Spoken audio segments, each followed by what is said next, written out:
सतयुग और त्रेता युग बीतने के बाद जब द्वापर युग आया तो पृथ्वी पर झूठ, अन्याय, असत्य, अनाचार और अत्याचार होने लगे। फिर प्रतिदिन उनकी अधिकता में वृद्धि होते चली गई। अधर्म के भार से पृथ्वी दुखित हो उठी। उसने ब्रह्मा, विष्णु और शिव के पास पहुंचकर प्रार्थना की कि वे उसे इस असहनीय भार से मुक्त करें, लेकिन वे तीनों ही पृथ्वी को इस भार से मुक्त करने में असमर्थ थे। कोई उपाय न देखकर विष्णु ने कहा कि चलिए हम लोग भगवान के पास चलें, वहीं हमें कोई उपाय बता सकेंगे। विष्णु, लक्ष्मी, ब्रह्मा और शिव के साथ गोलोक में पहुँचे तो उन्होंने परम ब्रह्मा परमेश्वर को कृष्ण के रूप में और उनकी माया को राधा के रूप में देखा। गोलोक के वृंदावन नामक सुंदर और सुरम्य वन में एक सुंदर आश्रम था। उसी के निकट एक नदी बह रही थी। विष्णु ने परम ब्रह्मा परमेश्वर को पृथ्वी के दुख की गाथा सुनाई तो उन्होंने कहा, मैं पृथ्वी के दुख से परिचित हूँ।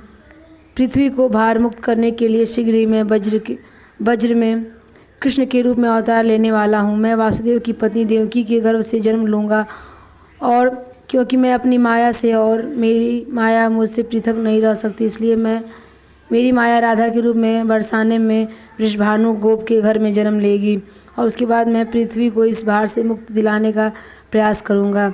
क्योंकि एक पापी का वध करना कठिन है, इसलिए मैं ऐसा उपाय करूँगा कि संसार के समस्त पापी स्वयं ही लड़ भिड़ कर पृथ्वी को भारहीन बना दें।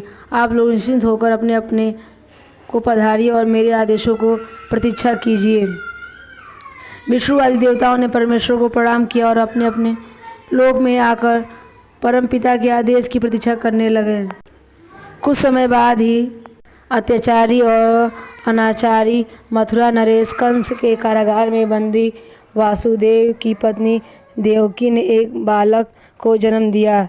बालक के रूप में जन्म लेने से पूर्व भगवान ने उन्होंने अपनी योजना बताते हुए आदेश दिया था कि वासुदेव जी उन्हें गोकुल में नंद गोप की पत्नी यशोदा के पास छोड़ आएं और उसी समय उनके गर्भ से जन्म लेने वाली कन्या को लाकर कंस के हवाले कर दें। वह कन्या मेरी योग माया है। वासुदेव ने ऐसा ही किया और कृष्ण गोकुल में नंद गोप की पत्नी यशोदा की गोद में पलने लगे। उसी समय उनकी माया ने भी राधा के रूप में बरसाने के वृषभानु गोप की पत्नी के गर्भ से जन्म लिया, जिसका नाम माता पिता ने बड़े चाव से राधा रख दिया।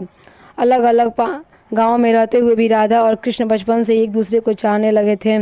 वन में गाय चराते हुए अक्सर राधा से कृष्ण की भेंट हो जाया करती थी। फिर भी जब वे दोनों बड़े हो गए तो जब भी रात की बेला में कृष्ण अपनी वासुर के स्वरों द्वारा अपनी प्रियतमा राधा को पुकारते, राधा अपनी सहेली गोप बालाओं के साथ कृष्ण के पास पहुंच जाती। राधा और कृष्ण का प्रेम दो किशोर लड़के लड़की का प्रेम था, जो थोड़े से दिनों में ही पूरे ब्रज में चर्चित हो गया।